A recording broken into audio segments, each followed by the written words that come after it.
Have you ever asked yourself, who am I? Where did I come from? Where will I go? What is the purpose of my existence? These are undoubtedly profound questions that trouble not just you, but all of humanity. Join Life Odyssey as we explore these mysteries in today's video. Who am I? This haunting question must have been raised since ancient times when humans first became aware of their existence. On a personal level, it seems to have emerged so early in life that we can hardly remember when. Yet it continues to follow us persistently, lingering until the very end of our journey. Who am I to come and go in this life without knowing the reason or purpose? Who am I to emerge from nothingness, suddenly existing as a being full of desires? Who am I to inevitably leave this life behind, even as I long to stay, love, and cherish it? Why was I born? Why must I die? Why and why? If we cannot answer these questions, we may never truly understand the meaning of our own existence, nor can we grasp the significance of our actions, whether we strive for a noble life or merely struggle for a better one. However, there are different ways to answer a question. One approach is to provide an answer that aligns with what the asker wants to hear. Those who take this path often create an image of a higher being responsible for human existence, such as believing that we were created by God, formed by His divine power. If we accept that, then we already have an answer to these existential questions. And if we seek further clarification, perhaps we must wait until we meet God. But in the 21st century, human civilization seems to have moved beyond such imaginative answers. We seek a more rational way of understanding so that we don't fall into despair, living a seemingly meaningless life, waiting for the end without knowing why or where we are headed. Thus, the approach of providing an answer that simply satisfies curiosity seems to have failed. Another approach is to analyze the question itself. If the asker realizes the inherent contradictions within the question, they may no longer feel the need for an answer, and in that way, they may find satisfaction. This was the method chosen by the Buddha. He analyzed the very essence of the word self in the question and pointed out that there is no real self as we perceive it. If the self does not truly exist, then the question, who am I, becomes invalid, simply because there is no real concept or image that can describe something that does not exist. Therefore, you cannot be anyone at all, because you, as you perceive yourself, do not truly exist. And with that, a series of related questions are simultaneously resolved. There is no need to wonder about the coming and going of a self that was never real in the first place. Instead, the more meaningful questions now shift to a different realm. How can a self that isn't real exist in our consciousness as if it were? How does a world full of unreal selves operate according to real principles, forming the human society we know today? Imagine standing in front of a mirror. What you see is your face, your body, and every physical trait that defines you in this world. But if you look deeper, do you truly see your real essence? Are you merely this body, or is there something hidden beneath the surface? Now picture a vast ocean. Waves rise and fall upon its surface. Each wave appears distinct with its own shape and rhythm. But if you look deeper, you'll see that no wave is separate from the ocean. It is an inseparable part of it, yet it is not the entirety. The wave is a temporary manifestation, but its true nature is water, an infinite ocean. You are like that wave. Everything you believe yourself to be, your body, your memories, your emotions, your identity, is just a fleeting expression on the surface. But you are not the waves. You are the ocean. If you are not your body, not your past memories, not the identity you have constructed for yourself, then what are you? The answer does not lie in anything that can be measured or defined. It lies in your infinite existence, something you have always been, yet never truly realized. For a moment, let go of everything you have ever believed about yourself, your name, your roles, your successes, and your failures. All of these are just stories. If I am not my body, my memories, or my identity, then what am I? My dear friend, when you think of yourself, the first thing that comes to mind may be your personal stories, your name, your experiences, your achievements, and hardships. These form what you call yourself. But have you ever asked, who is the one telling this story? That is the ego. The ego is not a physical entity. It has no shape or size. Instead, it is the center of every story you tell yourself, the concept you use to define I. But is the ego truly you, or is it merely an illusion? The ego is formed from thoughts, emotions, and memories. It's like an invisible bag you carry, filled with beliefs about yourself. Since childhood, you have been building this bag, an encouraging word from a parent, a criticism from a teacher, a joyful or painful experience, all collected and stored in the bag labeled me.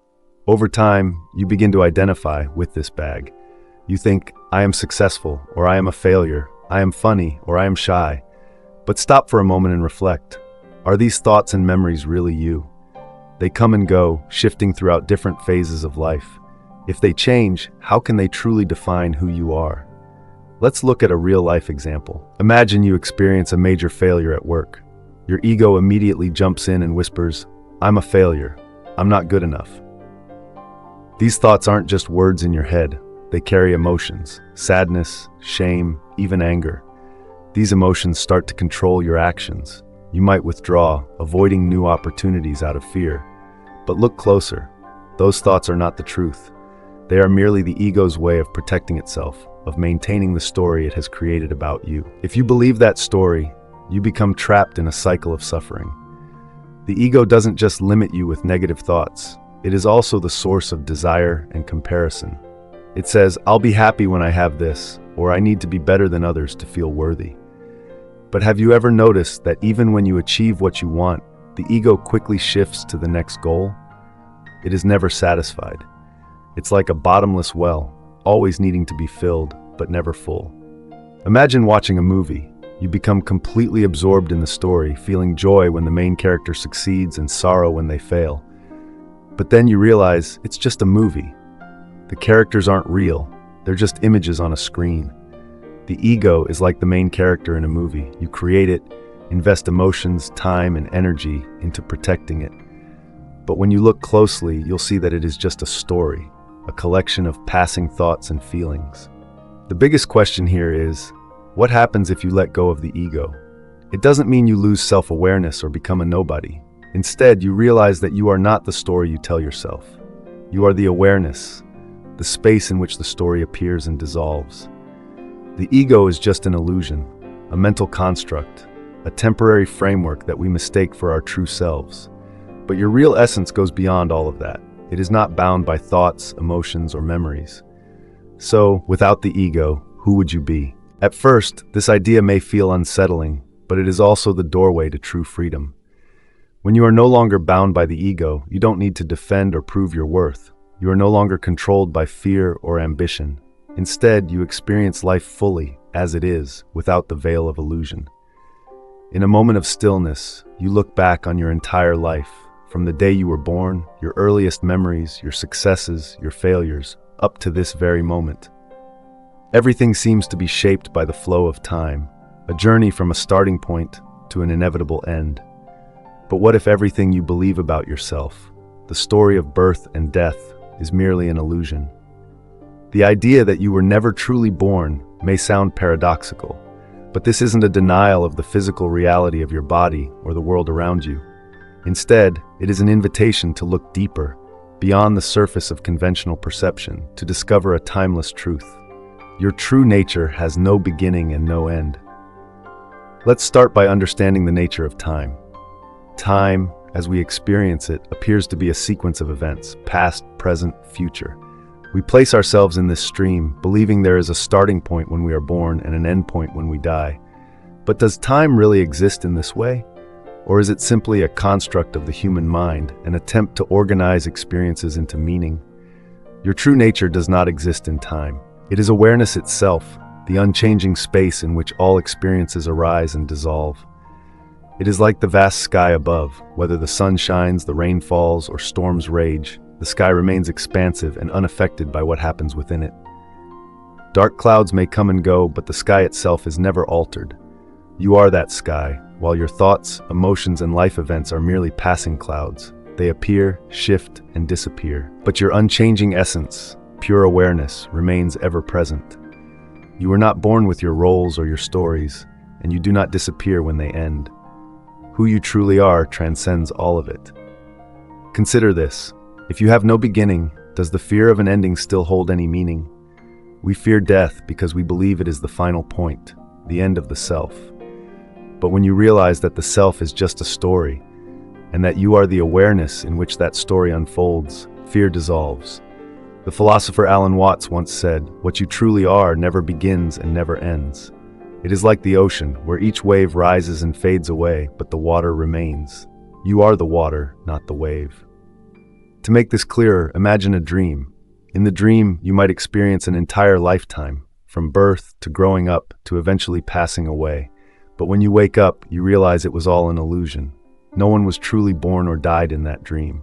It was merely a fleeting manifestation within your mind. Life is much the same. When you look deeply into your true nature, you'll see that everything you believe to be me is simply a manifestation within awareness. This awareness was not born with your body, nor does it disappear when your body ceases to exist. Set aside everything you believe about who you are, where you came from, and where you're going. Instead, ask yourself, if I have no beginning, why should I fear an ending? This question is not just a philosophical exercise, it is a doorway to freedom. When you are no longer bound by the concept of time, you see that every moment is an expression of the eternal. There is no longer a need to chase after something or to run away from anything.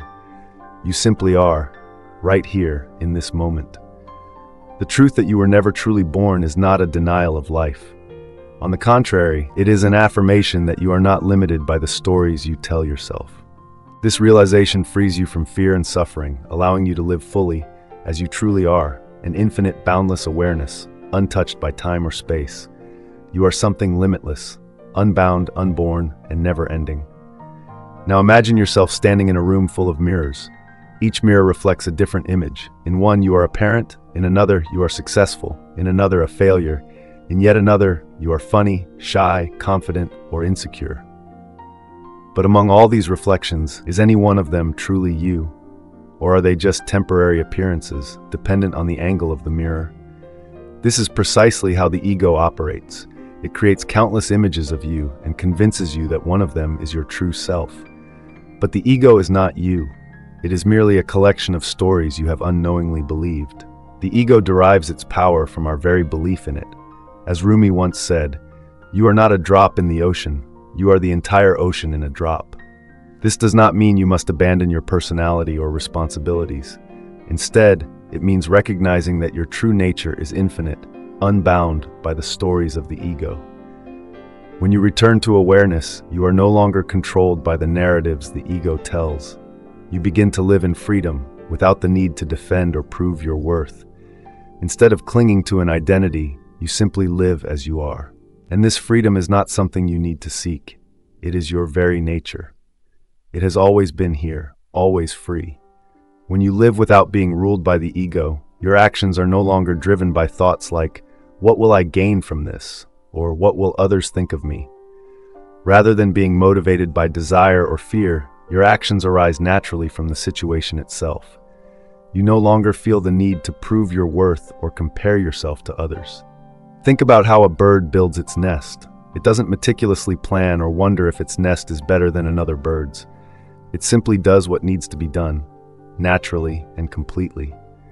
Humans too have the ability to live this way, fully present in each moment, undistracted by the stories in their minds. There is a common misconception that without the ego, we would lose our ability to make decisions or that emotions would become meaningless. But in reality, the opposite is true. Without the ego, decisions arise more naturally, no longer clouded by fear or personal bias. Imagine standing at a crossroads, trying to decide which path to take. If the ego is in control, you'll worry about the consequences. What if I choose the wrong path? What will people think? But when you are not bound by the ego, you simply choose the direction that feels most aligned with what you know at that moment. Decisions become part of the flow, without struggle or doubt. The same applies to emotions. Even without the ego, emotions still arise. You still feel joy, sadness, anger, or love, but you no longer identify with them. They no longer define you. They are simply passing experiences, like ripples on the surface of a lake. You fully feel them, but you are not consumed by them. Living without the ego does not mean abandoning life or becoming anonymous. It means living with ease, with naturalness, and with true freedom. It means realizing that you are not the stories you tell yourself, but the space in which all stories unfold. And when you live this way, you are no longer bound by worries or pressures. You become aligned with the natural flow of life, exactly as you have always been. Imagine looking at a flower. When the ego is in control, you don't truly see the flower. Instead, you see your opinions about it. This flower is beautiful, but I've seen prettier ones. This flower reminds me of a sad memory. But when you let go of the ego, you see the flower in its wholeness, without judgment, without comparison. You are no longer trapped in your own narrative, and because of that, you experience the flower fully. Now, try closing your eyes and feeling your breath. When you are not attached to any story, just simply feeling the breath come in and out, you realize that you don't need to do anything to be yourself. You don't need to be perfect. You don't need to try so hard. Your existence itself is already a miracle. After this deep journey of exploration, you may ask yourself, if I am not the ego, then what am I? The answer doesn't lie in adding something new. It lies in letting go of everything that isn't truly you. The identities, memories, and emotions you once attached to yourself are just layers. They come and go, but you do not. You are infinite awareness. Let's look back on this journey we've taken. From realizing that the ego is an illusion to understanding that you were never truly born and will never die. Step by step, peeling away the layers to see your true nature. Recognizing that you are not your thoughts, nor the stories you tell yourself. You are the stillness in which all experiences arise and fade. You are not the wave. You are the vast, infinite ocean. Most of us believe that enlightenment is something ahead of us, a state we must reach. But the truth is, you don't need to seek it. The awareness of your true nature has always been here, right now. This awareness is not something you can attain because you have never lost it. The only thing you need to do is recognize that you have always been it. This freedom is not a state to be achieved. It is a truth to be realized. You have always been yourself, an unchanging awareness, untouched by the waves of life. And when you see this, everything shifts. It's not the outer world that changes. It's how you see the world that transforms. You no longer fear change, no longer get lost in passing emotions or thoughts.